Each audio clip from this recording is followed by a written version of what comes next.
Hey, hey everybody. Welcome to our Common Sense Parenting Facebook Live.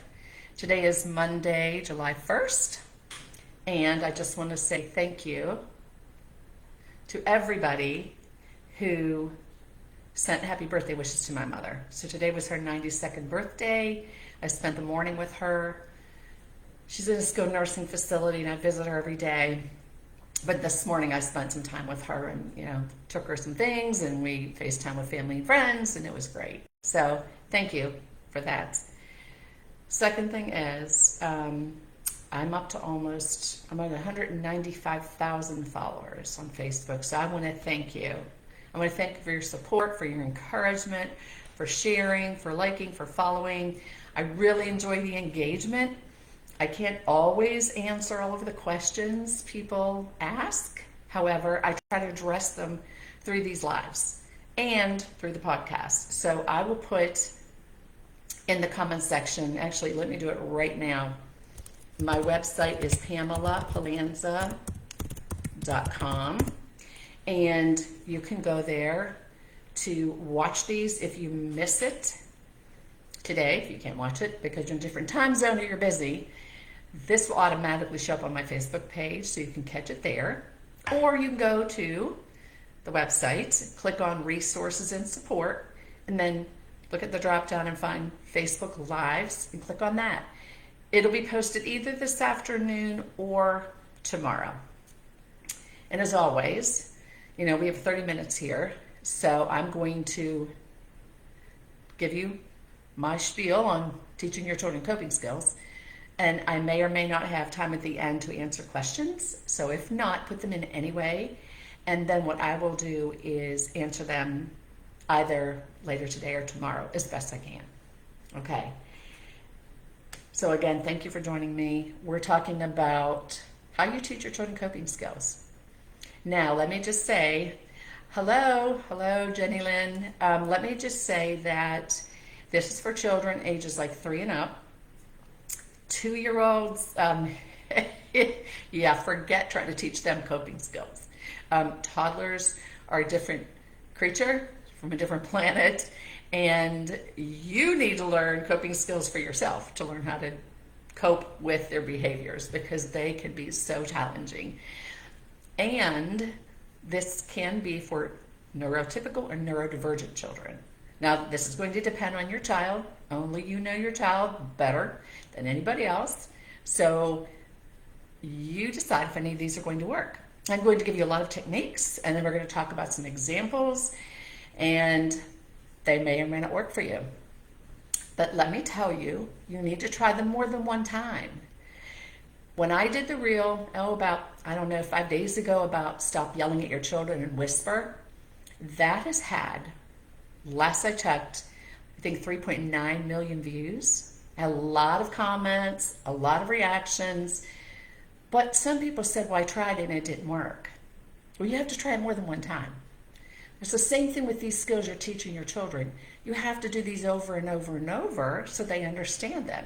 Because teaching your child coping skills is a foundational skill. Now, I talk about foundational skills. You may have heard it on other reels. That's things like resilience, perseverance, using your manners, showing respect, being kind to others. Coping skills. Learning the world does not revolve around you. That every action has a reaction, whether it's positive or negative. These are basic things your children need to be taught from a young age. Because just like you build a house, it's important you have a really solid, firm foundation, right? Because if you build a house and the foundation isn't strong, things could collapse.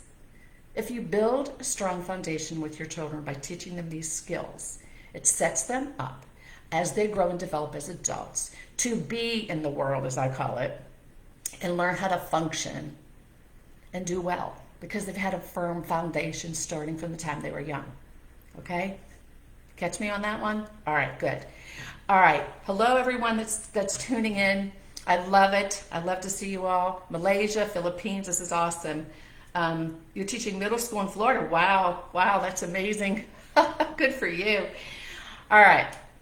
First, we're going to start with some techniques you can teach your children when they feel overwhelmed or stressed or frustrated or angry. And, I worked in childcare for a long time, and I have, 4 children and 8 grandchildren. You hear me say that a lot. So I have a lot of experience hands-on working with children, and I know things that are effective. And so these are some things I've used when I've worked with children. I've used with my own children. So we're going to discuss those and give them a try, okay? One of the first things I want to say, though, before we jump into this is when my daughter, who's now 23, was 12, I noticed a lot of her generation had a lot of anxiety, depression, overwhelm, stress. And I asked her, why? And her immediate response to me was social media. Social media, which makes a lot of sense.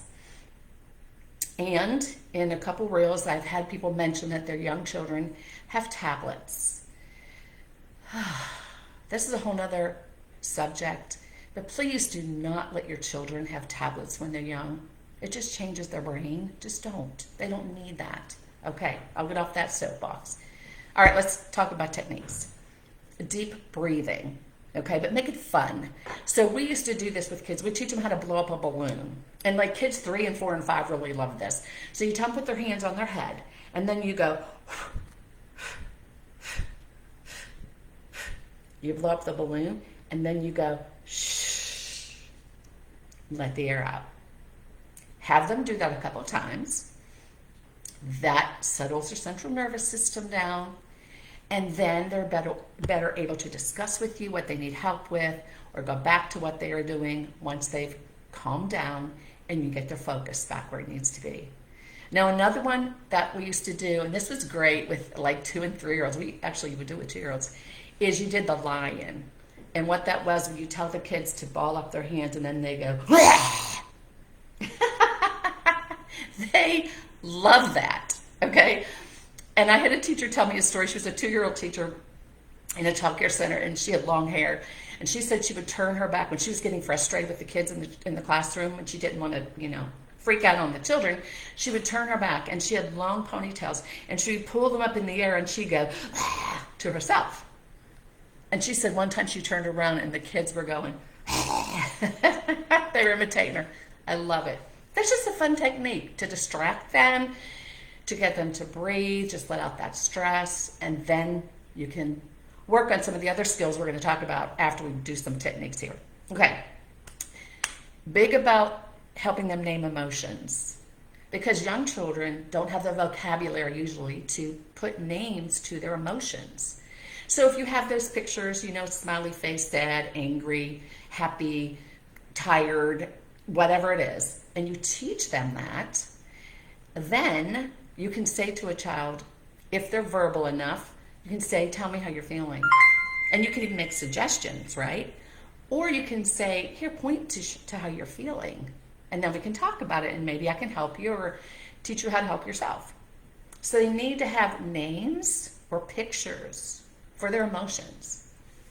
That's really important, that they're able to name what that is that's upsetting them, how they feel when they're upset. Okay, positive self-talk. Okay, I'm huge on this. I'm a very happy, positive person most of the time. And I believe that when you say negative things to yourself, and moms and dads, listen to me here, if you're saying negative things to yourself, you need to stop right now. Because you're putting that into your system, into your brain, into your body. Stop it. And your children need to learn to flip that. So I'll give you an example. My daughter in elementary school, I picked her up every day, took her every day, picked her up, and I'd say, how was your day? Oh, it was great. Or, gosh, I was so stupid. And I would say, stop. Now I want you to tell me 5 positive things about yourself. And not like, oh, I have nice hair, or I have a nice shirt on today. I want 5 positive things that you think about yourself. And I'd make her name them. Okay? Like, well, I'm kind to others. I do well in school. I love my friends, whatever it is, or I'm a generous person. I would make her name those because I wanted her to hear those out loud. I wanted her to absorb that, and I wanted to counteract that one negative statement by bombarding with 5 positives. And let me tell you, she'd roll her eyes at me like, Mom. I'd say, no, you're not stuff until I hear 5. Okay? It's important that they learn positive self-talk. So instead of saying things like, oh, that was so dumb, I can't believe I did that, like, No, that was a mistake. I've learned from it. I'm going to move on. There's a big difference. Do you hear the difference in that? Okay. You also need to teach them how to calm down themselves. They need to learn to self-soothe.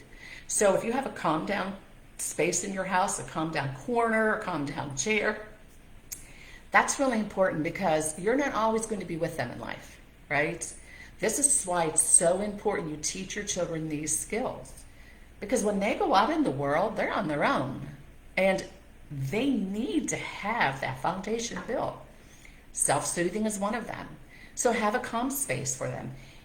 On my website, I have a calm down checklist. I have a calm down corner creation that I sell on there. If you're interested in getting those, tells you exactly what to do. Google it, find out from other people what they do, but create a space where they can be by themselves. You know, sometimes you want to go off to be by yourself for a minute and just calm down. Create that space for your child. It's really, really important.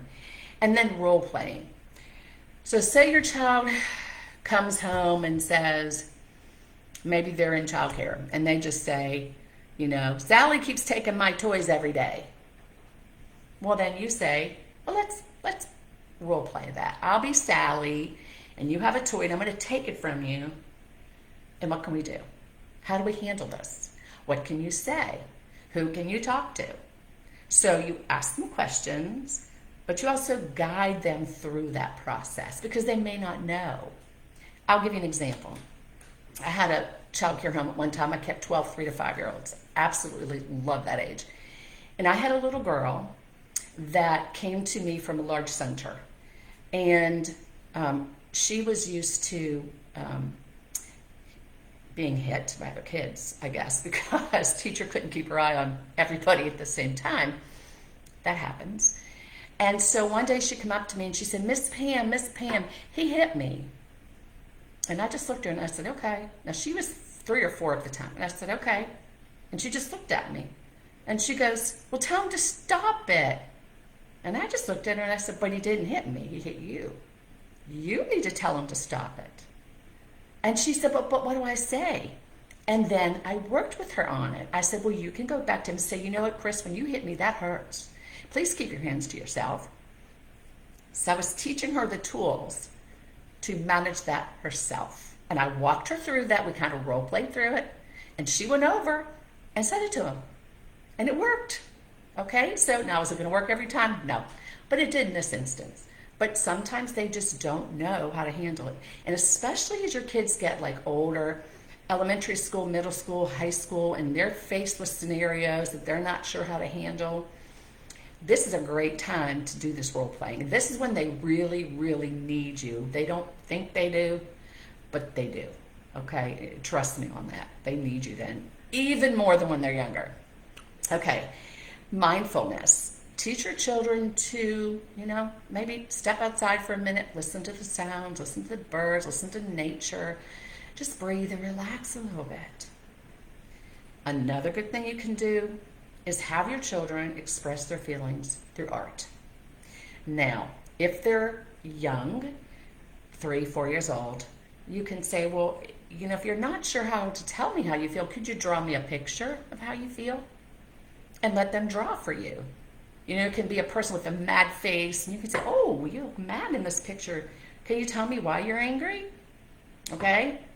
So once they've drawn that picture for you, then you open up the conversation.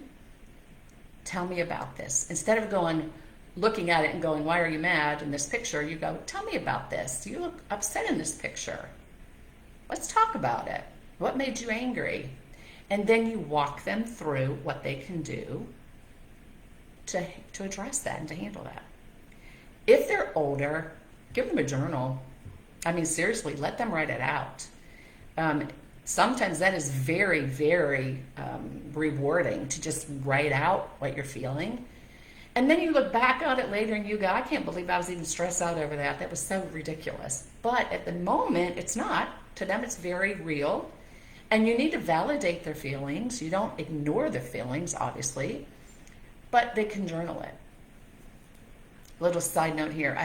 I saw a reel a mom did on Facebook. I learned so much from other people's reels too.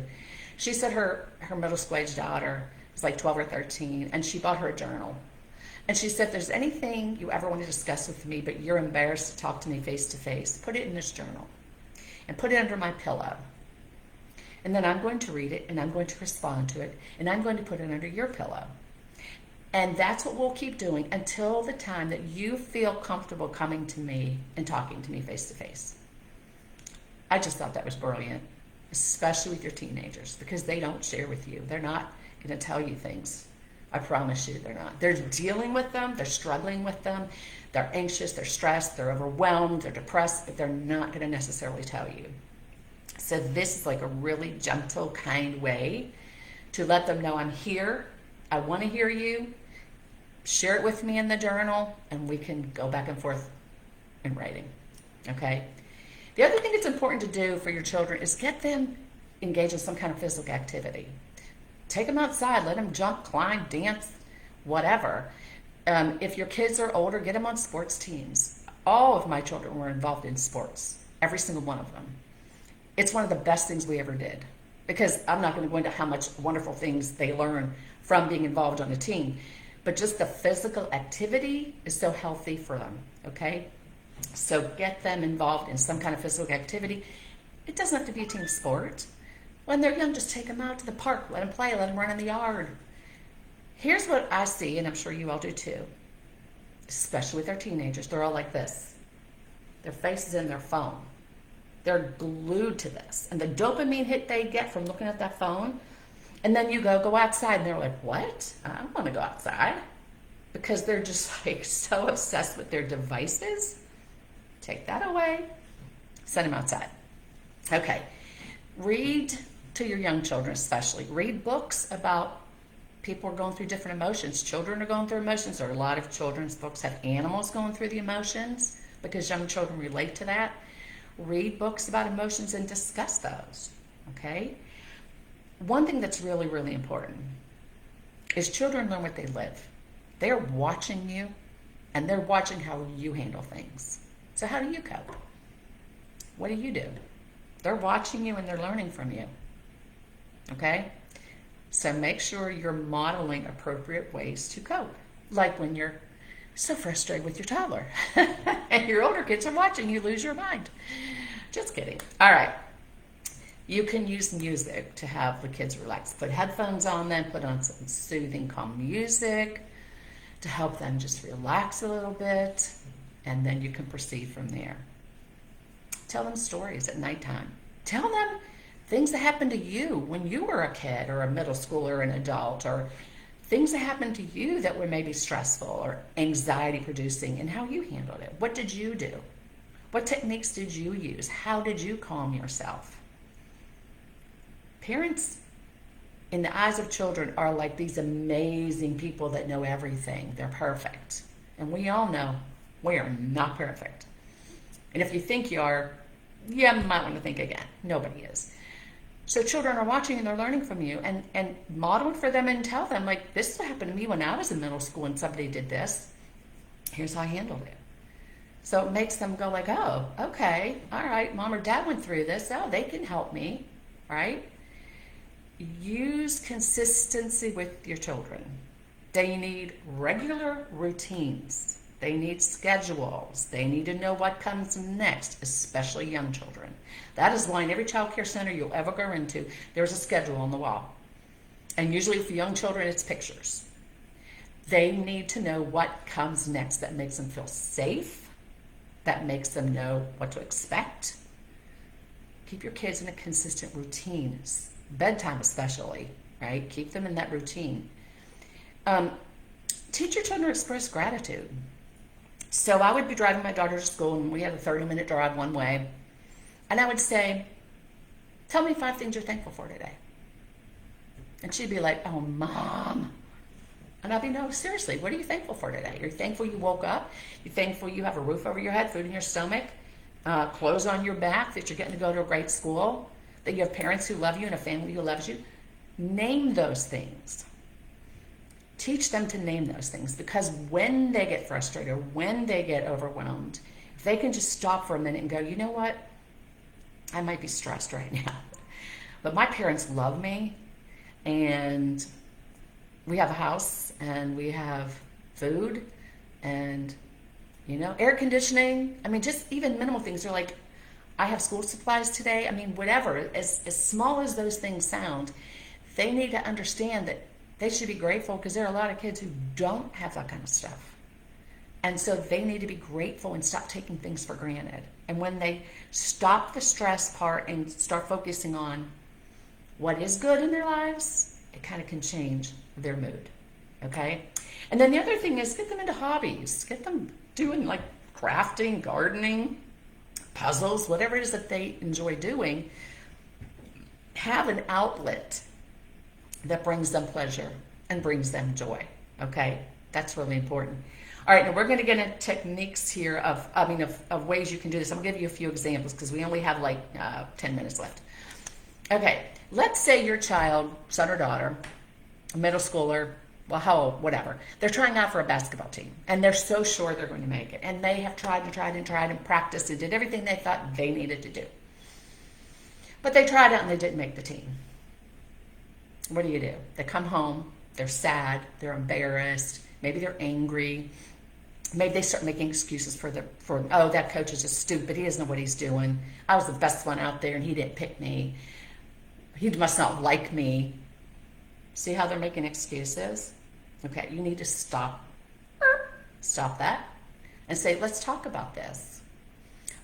Did you ask him why you didn't make the team? If they didn't, encourage them to do that.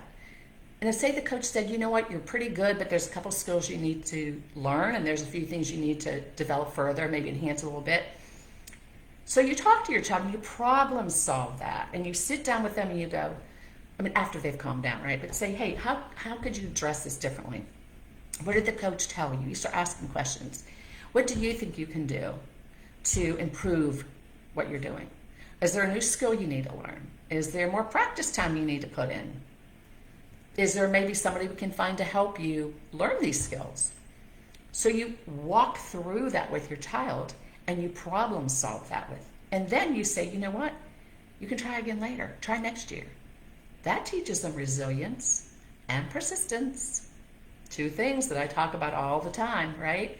So problem solve it with them. Sometimes they don't need your help. Sometimes they want your help.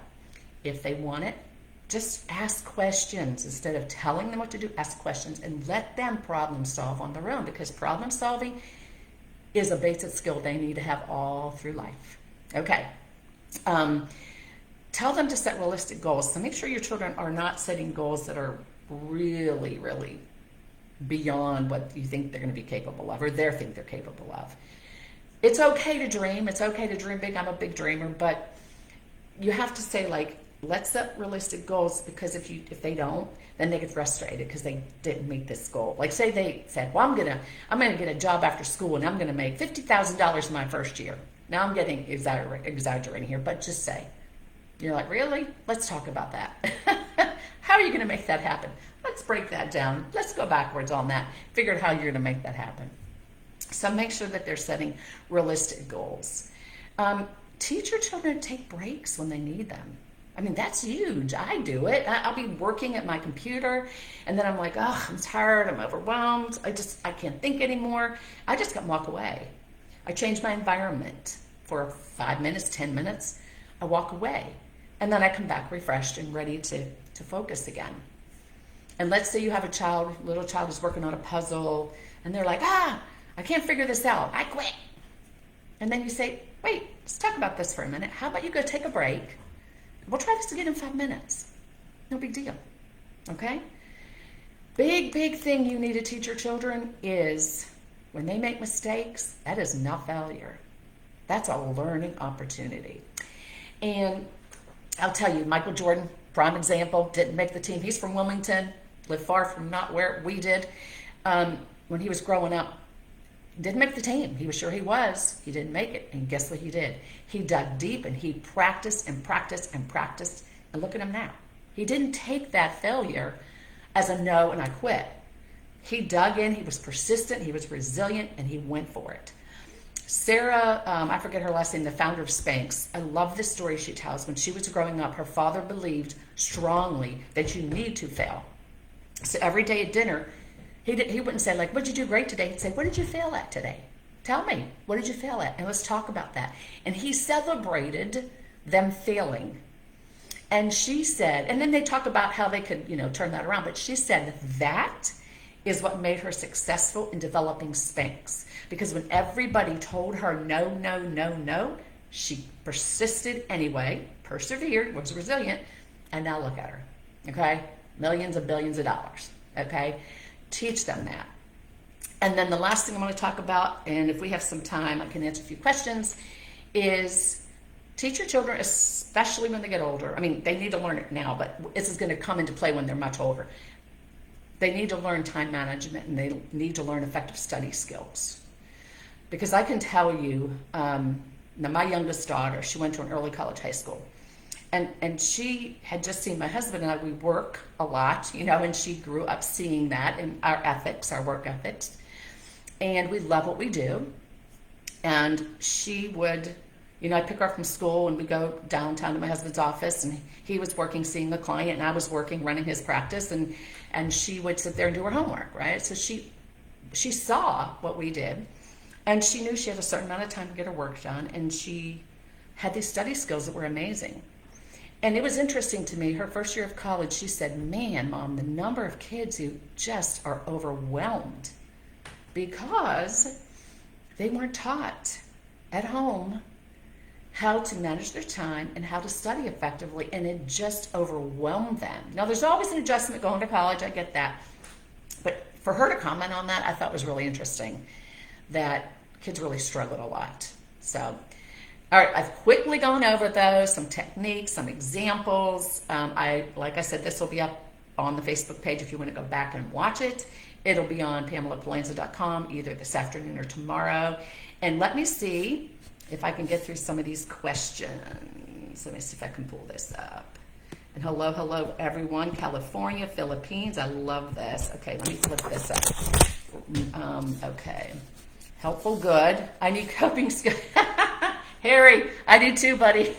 Trust me. I can remember days because I had 3 kids, and 14 years later, I had my last one. So by the time she came along, I was like, ugh, whatever. But those 3, whew, there were days, buddy. I needed some coping skills. Thanks. I got gymnastics, swimming, dancing, playing instruments, tumbling. Oh my gosh. Those are great, Griffin. Absolutely. If you have kids that don't enjoy team sports, get them in something else. It's great for their brain. It is great for their brain. They should not just be sitting at home watching TV and playing on devices. All right, watching from Philippines. Hello from Philippines. Pearl City, Illinois. It's midnight here. Oh my goodness. Oh, you stayed up. Thank you. Your children are scared of going from one room to another. Well, I would need to know more. How old are they? Why are they scared? Is it far away? Or how, does something happen to startle them, to frighten them? So I need more information on that. You can just send it to me, Pam at PamelaPalanza.com. Hello from New Jersey. Hello, Grandma. I love when people call me Grandma. Michigan. I potty trained your son. Very good. California, Algeria, Fort Myers, Florida, Philippines. I love it. Oh, Nova Scotia. Awesome. Thank you all for tuning in. Again, go to PamelaPalanza.com. There's some freebies up there I just uploaded the other day. And I will probably be doing a short podcast on this within the next week or so, because, as I said earlier, I don't always have time to answer everybody's questions. And I try to. I would love to be able to. I can't. With 195,000 followers and lots of comments, it's just impossible. It's just me, so I can't. So I will address those on podcasts. I will address them on these lives. But again, thank you for joining in. And if you want to put in the comment section, we have another minute left, what you would like me to see you would like to see me do the next live on. If there's a specific topic, pop it in there, because I would love to know, or shoot me something in one of the reels and let me know.